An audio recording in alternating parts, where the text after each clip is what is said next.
В эфире Абхазского телевидения информационно-аналитическая программа «События недели». С вами сегодня я, Ирина Аршба. Здравствуйте. Как обычно, мы подводим итоги прошедшей недели, вспоминаем наиболее яркие события и обсуждаем их с нашими гостями.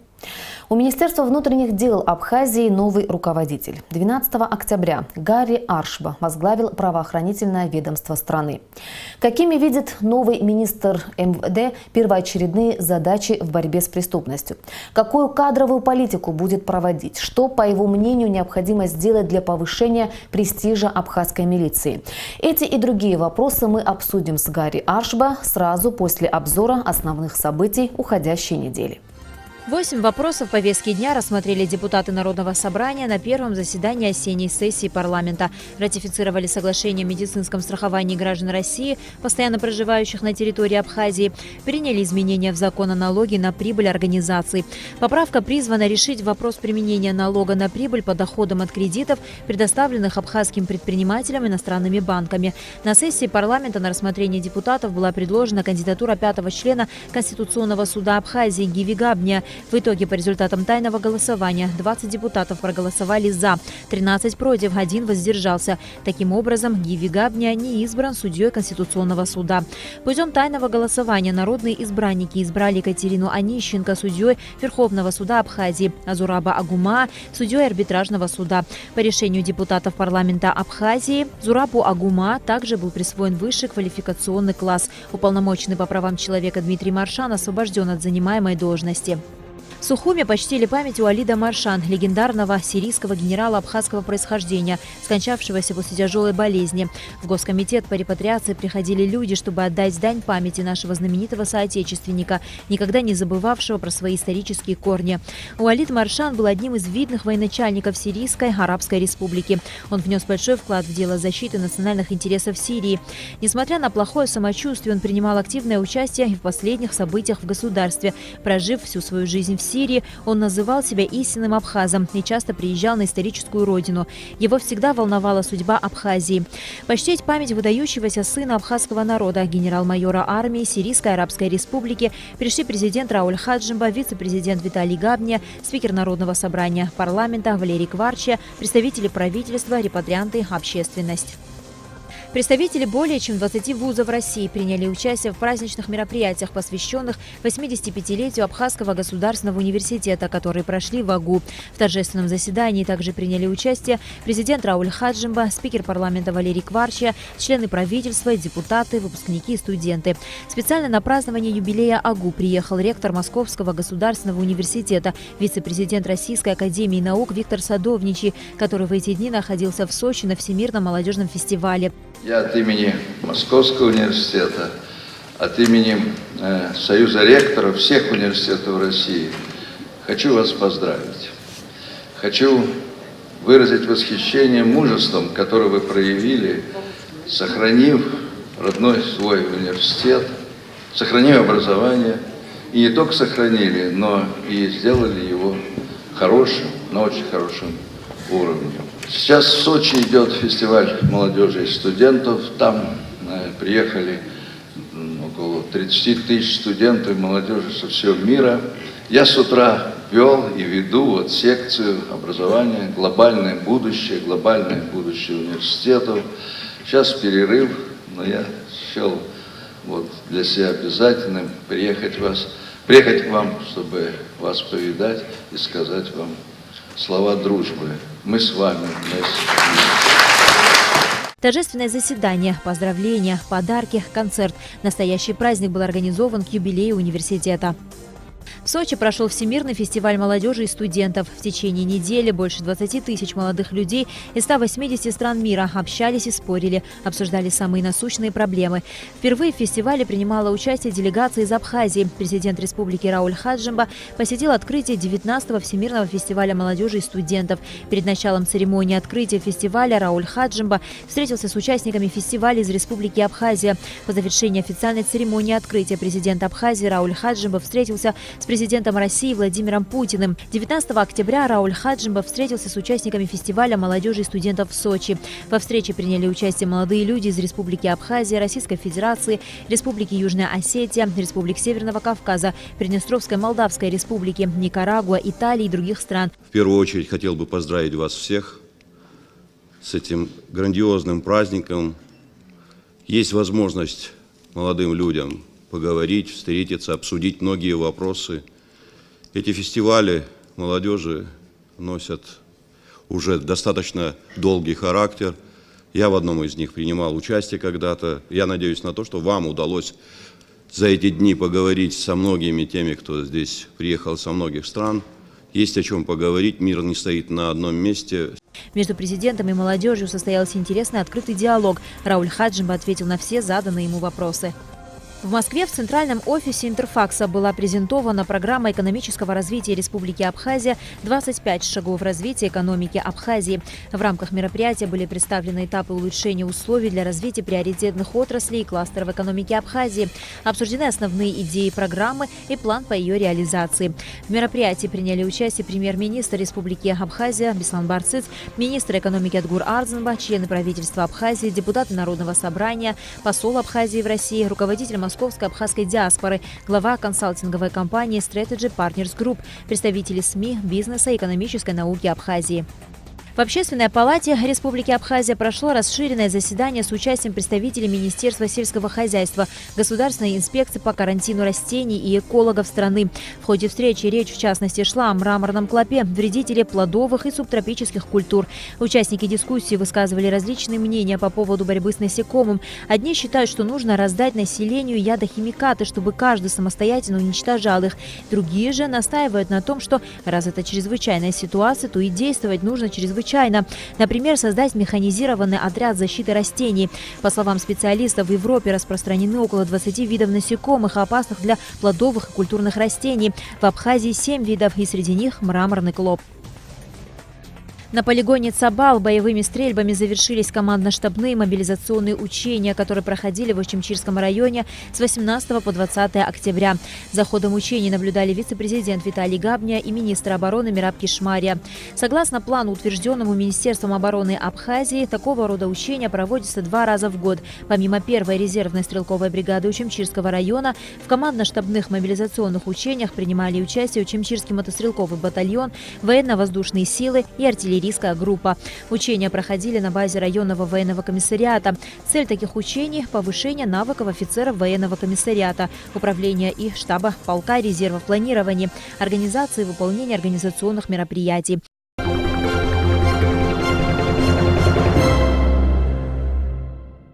У нас сегодня в гостях министр внутренних дел Гарри Аршба. Здравствуйте, Гарри Анатольевич. Здравствуйте. Нам очень приятно, что вы сегодня пришли к нам в студию. У нас есть репортаж, подготовленный нашим корреспондентом. Давайте посмотрим его, а потом начнем беседу.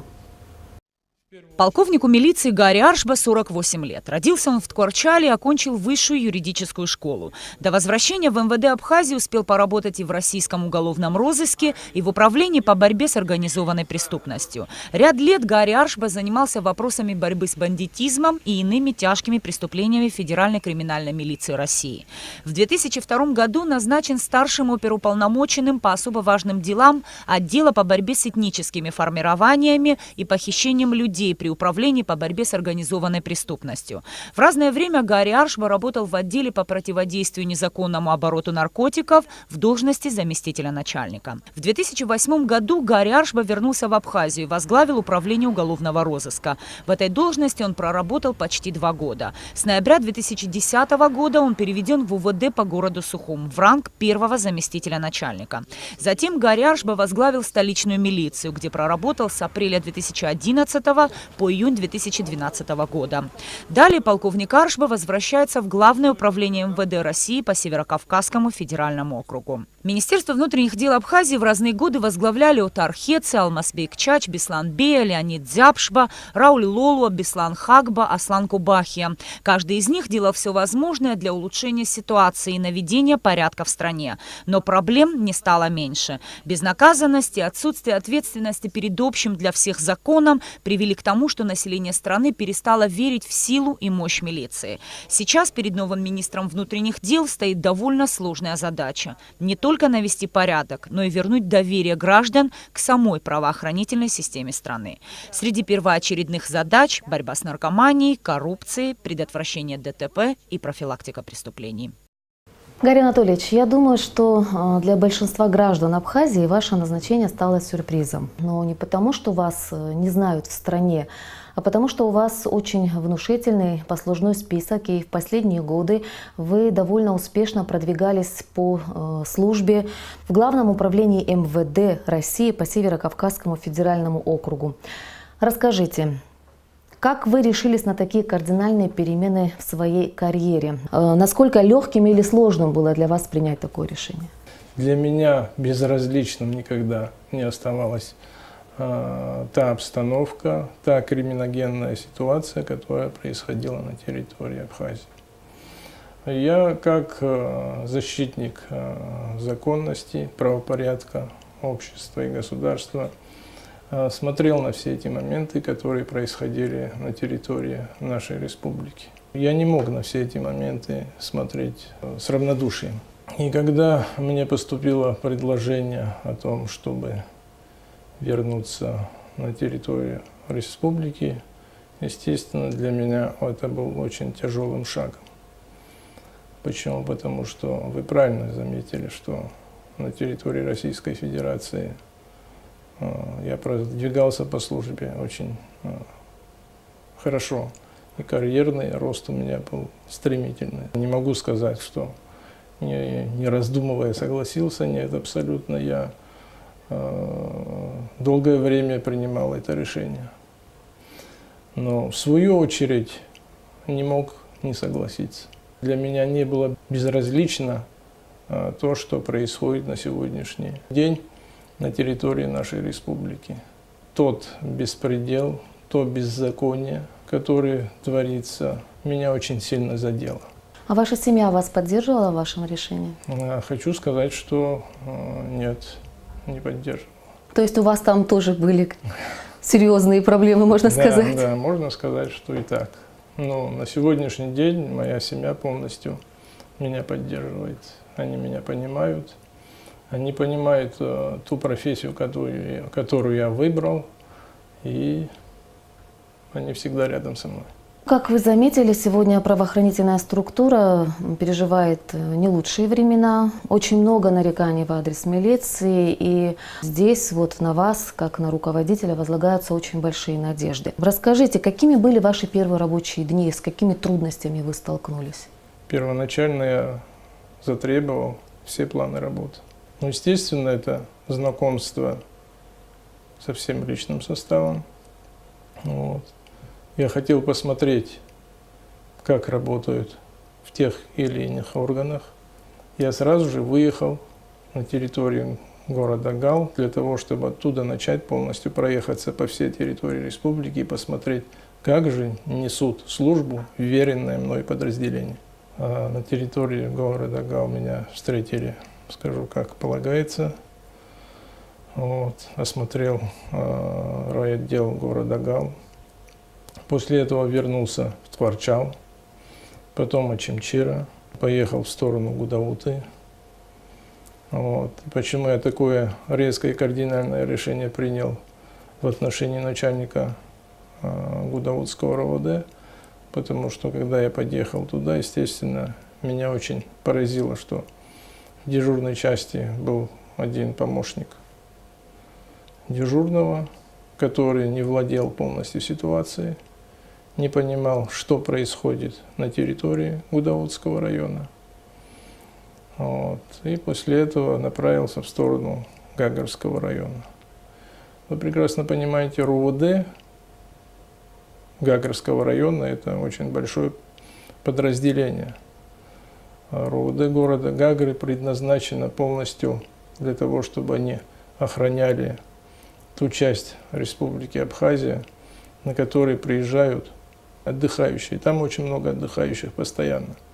Даже в такое время там, хотя летний курортный сезон давно закончился, но граждане России постоянно посещают этот город. Почему? Потому что он очень красив, очень гостеприимен, привлекает очень много отдыхающих. И когда я заехал в город Гагры, в РОВД, меня встретил опять-таки помощник дежурного в единственном лице. Как руководителя мне это очень не понравилось. Я разговаривал с ответственным от руководства. После того, как выслушал о проделанной работе раскрытия особо тяжких и тяжких преступлений на территории Гагарского района, вы прекрасно, наверное, знаете, было совершено дерзкое преступление на семью Хварске. На сегодняшний день это преступление находится у меня под жестким контролем. Я был крайне возмущен тем подходом по раскрытию дальнего разбойного нападения. С таким подходом, если мы будем подходить ко всем преступлениям на сегодняшний день, которые происходят на территории республики, значит, мною лично будут приняты в отношении тех руководителей, которые также себя поведут, такие же меры жесткие. Значит, вот эта тенденция, которая уже прослеживается, да, что в вопросе кадровых изменений, она будет продолжена? Естественно, это будет продолжаться до тех пор, пока я не поставлю в тех или иных подразделениях более компетентных сотрудников, которые должны реагировать. Если мы на сегодняшний день не покажем своему народу, что мы готовы их защищать, естественно, нам грош цена, абсолютно. Мы призваны государством для того, чтобы мы защищали свой народ, общество, естественно, государство от преступных посягательств. Вы с первых дней буквально окунулись во все проблемы, которые стоят сегодня перед правоохранительной структурой республики. Какие, на ваш взгляд, из вот этих вот проблемных вопросов самые основные? Вот какие первоочередные задачи сегодня стоят перед правоохранительной структурой? Охрана общественного порядка, предупреждение пресечения преступлений, охрана собственности. Это первоочередными задачами всегда были правоохранительные системы. Поэтому мы в первую очередь должны начать с этих задач и должны идти только по этому направлению. А что нужно сделать в первую очередь, чтобы поднять престиж абхазской милиции? Чтобы люди наконец начали доверять милиции? Прежде всего, необходимо выполнять свои служебные обязанности. Те обязанности, которые нас возложил закон. Если мы будем выполнять четко, правильно, точно, в срок, общество будет к нам относиться совсем по-другому. Понимаете, если гражданин обращается о том, что в отношении него совершено преступление, если сотрудники правоохранительных органов будут относиться к этому халатно, естественно, наши граждане к этому вопросу будут очень реагировать по-своему.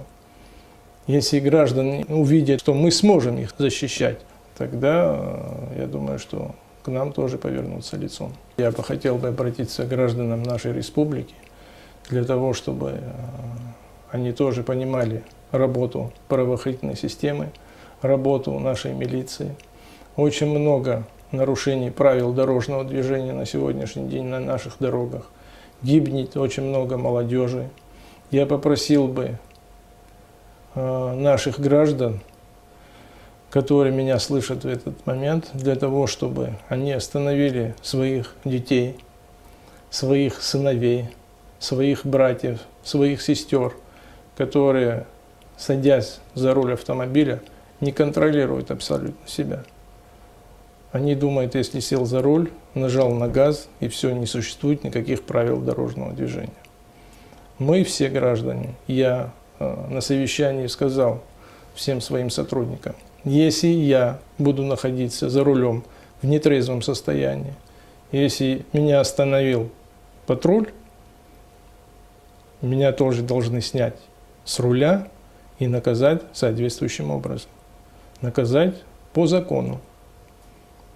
Каждый должен начать с себя. Каждый гражданин должен соблюдать закон, который существует на сегодняшний день у нас в стране. Если мы все вместе и наше общество, правоохранительная система вся целиком, не будем соблюдать правила дорожного движения, не будем соблюдать закон и законности, которые есть в нашей стране, не будем соблюдать Конституцию Республики Абхазия, значит, мы не построим никогда правовое государство. О проблеме ДТП говорят уже давно, и на всех уровнях, и в обществе, и в правоохранительных структурах различные способы используют для того, чтобы как-то изменить эту ситуацию. Но, как мы видим, ситуация все равно не меняется к лучшему. Какие более действенные шаги можно предпринять в этом направлении, на ваш взгляд? Сейчас я буквально обсуждал этот вопрос с начальниками ГАИ горайорганов, с начальниками управления ГАИ, с их заместителями. Мы, я думаю, что пойдем таким путем. Будем разговаривать с главами администрации на районах, будем привлекать к этому вопросу общественность. Будем разговаривать и проводить работу в этом направлении. Прежде всего нужно начинать, я думаю, что со школ, со школьной скамьи. То есть мы должны показать и детям, что существуют правила дорожного движения, чтобы они знали, привлекать общественность, ездить по районам, по городам, проводить беседы. Только таким образом мы сможем привлечь наше общество к порядку, чтобы каждый гражданин республики соблюдал правила дорожного движения. Последний вопрос немного риторический, но я все-таки спрошу. По моему мнению, абхазы, в принципе, законопослушный народ. У нас существуют очень древние традиции, да, где четко прописаны понятия чести, достоинства, стыда, и абхазы всегда в этих рамках воспитывали свою молодежь. Но здесь все же очень большое значение имеют родственные связи. Как вы думаете, возможно ли в нашем обществе сделать так, чтобы закон и правопорядок главенствовали? И если да, то что для этого нужно? Мы с вами на сегодняшний день, насколько я понимаю, будем строить правовое государство. Мы получили независимость. Мы провозгласили как отдельное себя государство. В любом случае мы должны придерживаться этих принципов. Я все прекрасно понимаю, что у нас родственные узы связаны здесь, на территории Абхазии, очень близко и плотно. Но я начинаю с себя. Я объявил всем. Я говорю, если кто-то из моих родственников приедет сюда и скажет, мой сын совершил то-то, то-то, такие предложения для меня абсолютно неприемлемы на сегодняшний день. Если мы строим правовое государство, у нас должен быть закон на первом месте, а все остальное уже потом. Спасибо вам большое, что вы нашли время и пришли сегодня к нам в студию и побеседовали с нами. Мы желаем вам успехов и удачи во всех ваших начинаниях. Вам спасибо.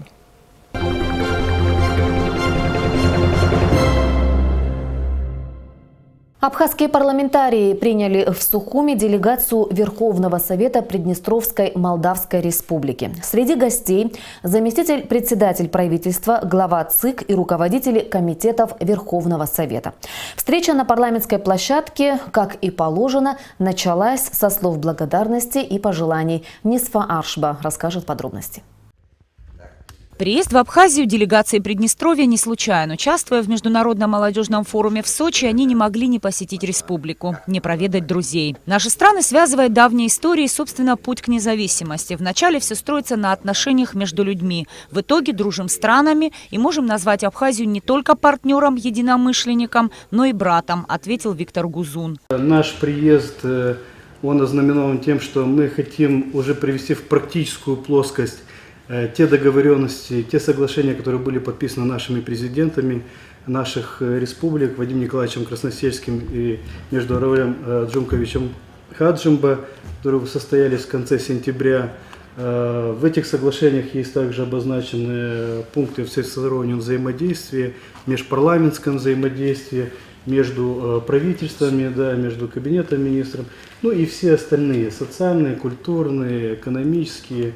Такие теплые слова о стране и народе не могли не тронуть. Спикер Валерий Кварча, приветствуя гостей на Абхазской земле, напомнил, дружественные отношения Абхазии и Приднестровской Молдавской Республики должны еще больше крепнуть и развиваться. Самое приятное то, что вы решили приятно с полезным совместить, согласились приехать сюда, вот, хоть и субботу, но на самом деле желанные люди или гости, они всегда желанные и в субботу, и в воскресенье, и в обычные дни. Важность отношений подчеркивает и подписанное президентами двух стран соглашение. Нам необходимо развивать экономические и культурные связи, отметил глава делегации вице-премьер Алексей Цуркан. На встрече говорили о возможности осуществления бизнес-миссий, экономических и культурных проектов, а также обсудили тему участия представителей Приднестровской Молдавской Республики в мероприятиях, проводимых в нашей стране. Буквально недавно, как спикер парламента подчеркнул, был президент Владимир Николаевич, и мы видели человека военного, мы видим целеустремленного для того, чтобы создать в вашей стране все условия для счастливой мирной жизни. Также цель у нас стоит – процветание и благополучие нашей страны. Цели у нас одинаковые. И задачи мы должны выполнить совместно, плечом к плечу. У нас есть общий большой друг, на кого мы опираемся, и благодаря сегодня даже ваше присутствие, благодаря тому, что вот Российская Федерация создала такую возможность, и вы воспользовались этой возможностью посетить братскую Абхазию, для нас это очень много значит.